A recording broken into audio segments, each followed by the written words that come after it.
Bismillahirrahmanirrahim. Assalamualaikum warahmatullahi wabarakatuh.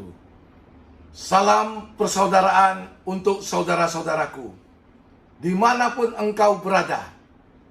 Tetap semangat, tetap konsisten merawat kebinekaan. Untuk NKRI harga mati, jayalah Indonesiaku.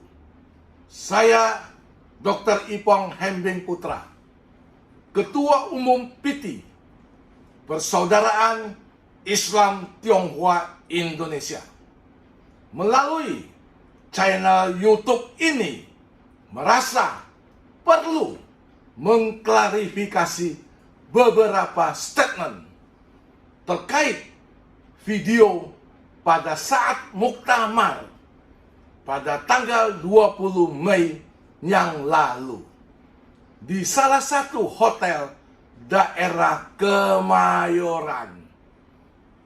Perlu ditegaskan bahwa PITI yang sah secara de facto dan yuridis adalah PITI Persaudaraan Islam Tionghoa Indonesia, sebagaimana yang telah terdaftar dan berbadan hukum, termasuk logo dan mereknya, sehingga mendapatkan pengesahan dari Kemenkumham juga Dirjen Haki. Oleh karena itu, apabila perkumpulan atau ormas yang menggunakan nama PITI dengan logo yang sama atau merek yang sama bisa diduga merupakan perbuatan melawan hukum. Ingatlah, wahai saudaraku, Islam mengajarkan al-Quran karimah. Nabi Muhammad Sallallahu Alaihi Wasallam diutus untuk mengganti agama tauhid, melainkan menyempurnakannya dengan budi pekerti atau akhlak. Karena kehormatan sesama muslim harus dijaga baik secara lisan maupun perbuatan.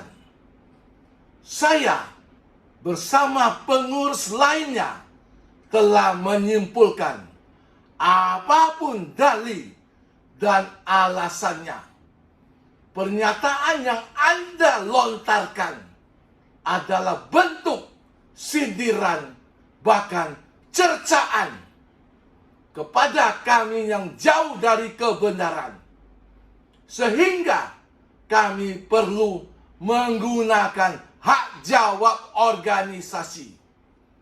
Siapkan diri Anda, jelaskan kapasitas Anda di PITI. Jangan lari dari kenyataan.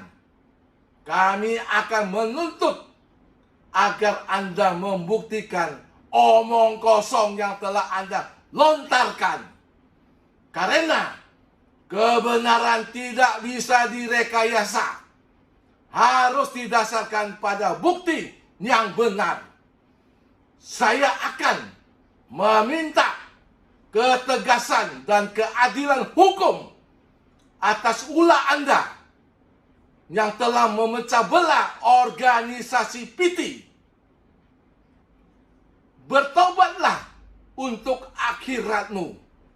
Cukup sudah pencitraan dirimu, karena kesombonganmu tidak bernilai sedikit pun di mata Allah. Ingat, jangan merasa paling benar, karena tidak ada manusia yang sempurna. Kesempurnaan hanya milik Allah. Anda sudah bukan anggota PITI. Sejarah bukan milik Anda lagi. Komitmen Anda hanya merupakan bohong besar. Jangan sok pahlawan. Keberanian Anda tanpa dasar. Tindakan Anda bisa menjadi bumerang. Karena apa yang diucapkan tidak dapat ditarik lagi. Kami akan tegas meminta Anda untuk membuktikan ucapan Anda. Kecintaan saya kepada Ormas PT adalah harga mati, tegas, tanpa basa-basi. Saya bukan seperti Anda yang hanya 2 bulan sebagai ketum, lalu keluar mendirikan Ormas Tionghoa Islam yang lain, begitu gagal kembali ke Ormas yang lama dan bertindak seolah-olah sebagai pemimpin dan pahlawan, lalu menyingkirkan gagasan terbaik pendiri organisasi lainnya. Sungguh kurang ajar dan keterlaluan. Apakah oknum model begini bisa dikategorikan punya komitmen? Silakan masyarakat menilainya. Ketika saya diamanahkan Anton Medan sebagai Sekjen PT, semua legalitas organisasi satu pun tidak punya. Lalu saya daftarkan berdasarkan sejarah PT, yaitu PT Persatuan. Tapi ditolak berdasarkan Permenkumham tahun 2014, di mana ormas di luar pemerintahan dilarang menggunakan kata persatuan. Sehingga akhirnya organisasi PT berubah singkatannya menjadi persaudaraan. Ini bukan kehendak pribadi saya, melainkan amanat peraturan Menteri Hukum dan HAM. Selanjutnya, izinkan kami menyusun ringkasan sejarah Ormas PT yang penuh nilai rahmatan lil alamin, agar masyarakat bebas menilai dan memutuskan penilaian dengan jujur, cerdas, dan berani. Demikianlah hak jawab organisasi ini disampaikan dengan harapan mampu menginspirasi dan edukasi masyarakat secara bebas dan merdeka. Karena sejarah harus disampaikan dengan kejujuran, bukan diselimuti kebohongan, bentuk pencitraan, dan kepentingan pribadi. Kepada saudaraku, marilah kita bersatu untuk membangun dan memajukan organisasi PT yang kita cintai dengan semangat persatuan dan persaudaraan.